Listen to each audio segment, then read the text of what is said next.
So guys, welcome back to the YouTube channel.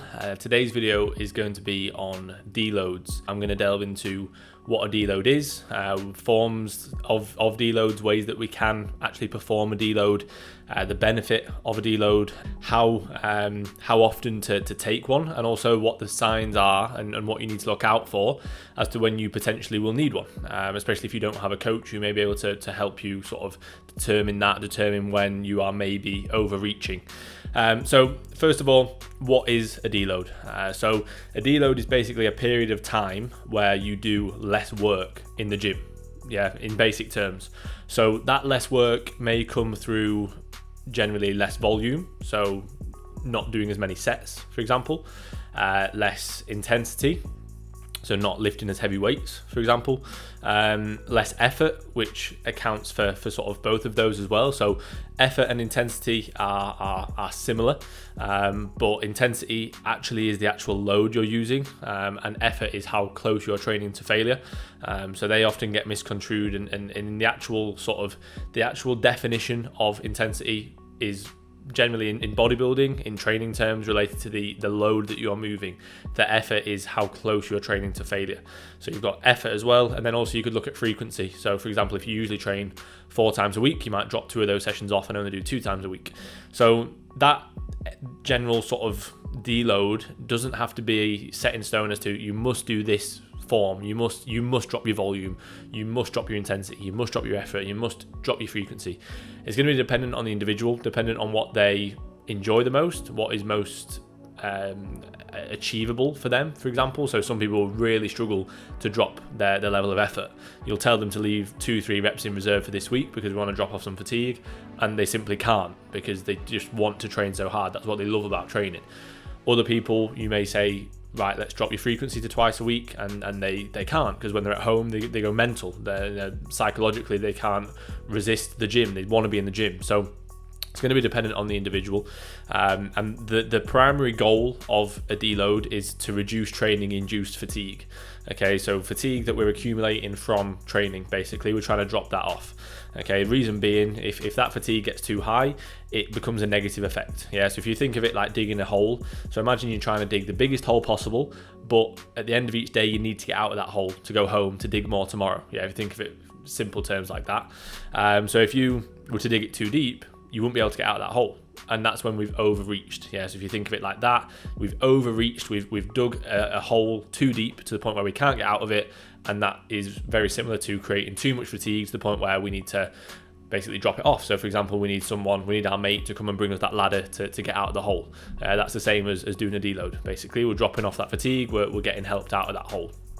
So in terms of your choice as to how you perform the deload, again, like I said earlier, it's going to be dependent on that person and who you are as an individual and what you enjoy about training. So for example, if you enjoy higher volume training, fair play, you might want to keep higher volume training in throughout your deload, but you just drop off your effort. So you know that usually I'll train this hard, and these are my numbers that I've been getting previously. I'm going to stay 2 to 3 reps shy of how hard I usually train, because then regardless of the individual, even if you weren't trained to true failure before, you're still going to be doing a little bit less, which is going to drop off that fatigue. If you're an individual who, like I said, absolutely loves training hard, you will likely just go in and reduce your volume.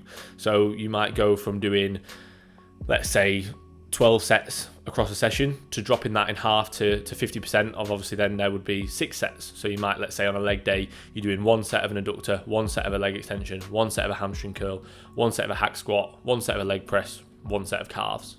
Just as an example, you've dropped your volume by half, let's say, because you were doing 2 sets of all of those beforehand. That's just obviously an example, but it's going to depend on you as an individual as to how you want to approach it.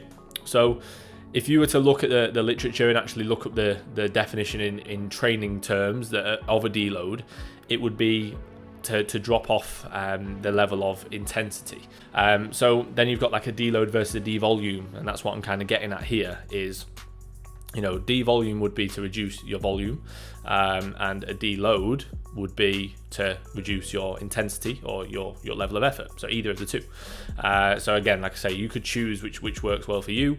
I quite like the D-volume approach, where you would just drop the amount of sets that you do. So you still train at the same frequency, you still stay in the gym, you still keep your day-to-day routine, and you're still able to, for the most part, train well and progress training, or at least maintain training, maintain your numbers, and still be able to get that connection and the sort of neurological patterning with movements that if you have a week off can take a little bit of time to get back into, and you just train at a lower volume, and you then end up finishing the sessions feeling pretty all right rather than feeling absolutely trashed, and that alone over, let's say, a week will probably get you out of that hole.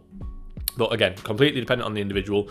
I won't carry on about that. But in terms of how often, it's going to be a case of assessing your performance, assessing your level of fatigue, assessing whether or not you're able to push through or not. And one thing that I've learned from coaching people is there's no benefit really to try and push through. So you'll notice when people's training starts to drop off a little bit, often they'll not really tell you until maybe a week later, or they'll sort of say, oh, I've had a bad session, a couple of bad sessions, but I'll go again tomorrow. And sometimes, especially if it's a really good client who you know for a fact they're nailing everything outside the gym, and it's not a case of they've not slept well enough or they're not eating well enough, it's a case of fatigue. So straight away, pull a deload, pull a devolume, whatever that client or yourself will benefit from the most. So in the past, I've tried to push through. I've had a few shit sessions in a row, and I'll just push through. Oh, I'll maybe deload next week. I'll maybe deload next week. There's no benefit to that. What's the benefit of training at 60% for another 2-3 weeks when you could just drop off that fatigue and get back to 100% within a week? Yeah, you might as well be just dropping it off. And sometimes it's a bit annoying, and you think, oh, I don't want to do it, but you will benefit from it massively if the signs are there.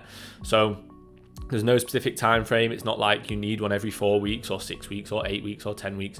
Just auto-regulate it. Completely auto-regulate it based on these signs, really. So the signs that you want to look for would be tiredness. So not just in the gym, but out the gym, day to day.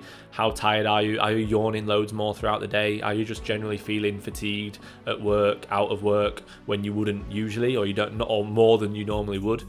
Especially if there's no change to sleep or food or stress levels or hydration. If all of your basic recovery variables are the same and you just start to feel more tired, then it's probably a sign that you are overreaching. Lack of motivation and intent to train, that's another really good sign. So as soon as you stop enjoying training, especially if you're someone who really likes going to the gym, if you start to realize that you're not wanting to go and you're not enjoying it, that's a big red flag that you are probably overreaching. Also, poor performance. So if you're someone who logbooks your training, if you're noticing that you're really struggling to progress, if you're noticing that numbers are going backwards, that's a sign that you're probably overreaching. Poorer sleep and poorer digestion as well. Both signs that you are under stress. The body is under stress. Again, if there's no external stresses going on, like at work or at home, family, relationships, then it's a sign that you're overreaching.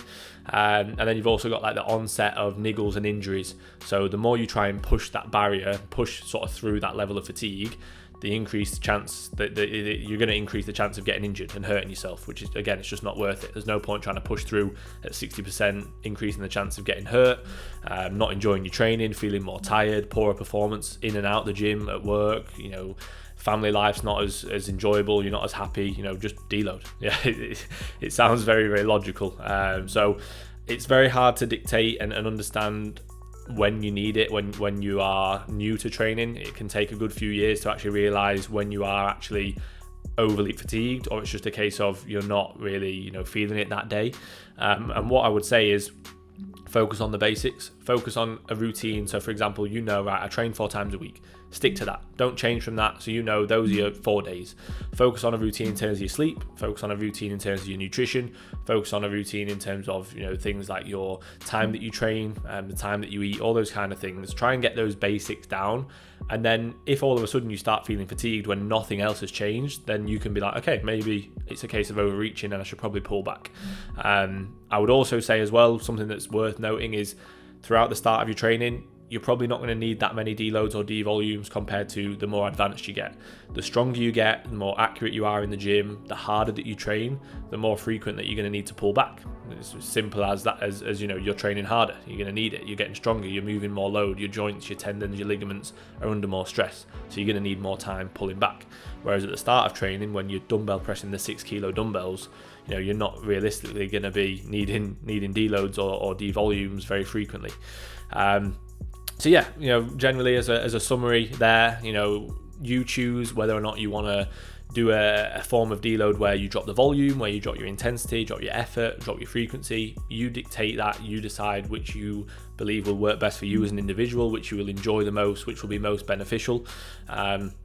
Obviously, I didn't even mention complete time off. Obviously, I spoke about dropping frequency, but complete time off is another really good one, and I'll use that with clients where we've tried a deload or a D-volume and it's not worked too well. They're still, you know, fatigued over the next couple of weeks. You've noticed it's still feeling pretty trashed. Sometimes just complete time off is really beneficial. I'd recommend if you're going to do that, maybe 4 to 5 days. Probably don't need any more than that, but you're probably not going to get the benefit of it for doing any less than that. If you are going to do a deload or a D-volume, again, I'd recommend probably 4 to 7 days. If you're doing something like just a reduced volume, so D-volume, you're probably going to benefit from about a week, because again, the intensity is still high, so you are still going to be generating some fatigue in the sessions, but it's just that the volume is lower. But again, all of that is going to come through you actually doing it. It's like trial and error and seeing what you enjoy, what works well for you. It all comes through that trial and error. So yeah, you choose the form of deload that you would want to do. Obviously, make sure that you sort of listen to your body and look at the signs in regards to when you may need one. And when you do need one, don't beat yourself up thinking that you're doing something wrong or think that it's a step backwards. Think of it as a step forwards. Think you need to sometimes, you know, go take 1 step back to take 2 steps forward. And I often say to it as like an analogy for clients is like, you're just on the motorway and you just need to pull off at the services for a quick break to stretch your legs or get a drink or fill up the car with fuel. That's all you're really doing on a deload, basically. Think of it like that. But yeah, I'll leave it there. Any questions on that, please feel free to ask in the comments. If there's anything that you want covering, either ask me in the comments or drop me a message on Instagram. If you don't follow me, then follow me. I do question boxes on Instagram as well, so sometimes if there's a good question on there, I will make a video on it on here. But yeah, if you just want a question, even you don't have to wait until I do the box, just ask me on Instagram. That'd be cool. But yeah, I'll leave it there. Appreciate everybody watching, and I will catch you all in the next video.